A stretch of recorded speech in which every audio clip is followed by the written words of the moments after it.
அன்புக்குரியவர்களே, ஒரு முக்கியமான விஷயத்தை பேசுவதற்காக இந்த காணொலியை நம்ம பதிவிடுறோம். நமக்கெல்லாம் தெரியும், சமீபத்தில் ஒன்றிய அரசால் கொண்டு வரப்பட்ட வக்ஃபு திருத்த மசோதா சட்டம். இந்த சட்டம் கொண்டு வந்த உடனே தமிழகத்திலும் அதே போல இந்தியா முழுக்க இருக்கக்கூடிய முஸ்லீம்கள் தங்களுடைய சொத்துக்கள் பறிபோக போகின்றன என்று சொல்லி எல்லா இடங்களிலும் மிகப்பெரிய ஆர்ப்பாட்டங்கள், மாநாடுகளை நடத்தி இந்த சொத்துக்களை பாதுகாக்க வேண்டும் என்று சொன்னோம். அதன் அடிப்படையிலே தமிழகத்திலும் தமிழகத்துடைய வக்ஃபு சொத்துக்கள் பாதுகாக்கப்பட வேண்டும் என்று பல போராட்டங்கள், மாநாடுகளை அரசியல் கட்சிகள், இஸ்லாமிய அமைப்புகள் எல்லாம் முன்னெடுத்தோம். சமீபத்தில் ஆல் இந்தியா பர்சனல் லா போர்டு இணைந்து எல்லா அரசியல் கட்சிகளும் அமைப்புகளும் எடுத்த முடிவு என்னன்னா, உமீது போர்ட்டல் என்று சொல்லக்கூடிய அந்த போர்ட்டலில் வக்ஃபு சொத்துக்களை பதிவிட வேண்டும் என்கின்ற அந்த நிலைப்பாடை நாம் எடுத்தோம். அதற்குள்ளாக இந்த வக்ஃபு சட்டத்தில் சொல்லப்பட்ட இந்த ஷர்த்து என்னன்னா, ஒரு 6 மாத காலம் மட்டும் அதற்கான ஒரு எக்ஸ்டென்ஷன் தருவதற்கான வாய்ப்புகளை ட்ரிபுனல்ல தந்தாங்க.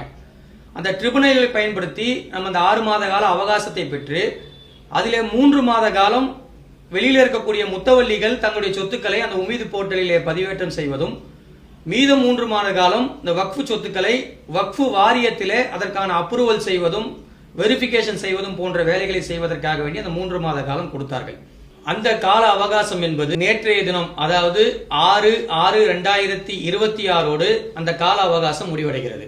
இன்றைக்கு காலையில் உமீது போர்ட்டலில் எடுக்கப்பட்ட அந்த ரிப்போர்ட்டின் அடிப்படையில் ஒட்டுமொத்தமாக தமிழக வாரியாக எல்லா மாவட்டங்களிலும் பதிவு செய்யப்பட்டதாக சொல்லப்படக்கூடிய அந்த ப்ராப்பர்ட்டி 15,067 ப்ராப்பர்ட்டி என்பதாக அந்த ரிப்போர்ட் சொல்லுது.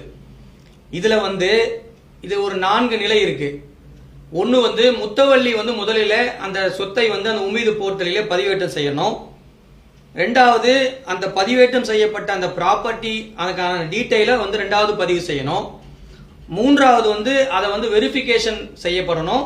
4வது இடம் அதை அப்ரூவ் செய்யப்படணும்.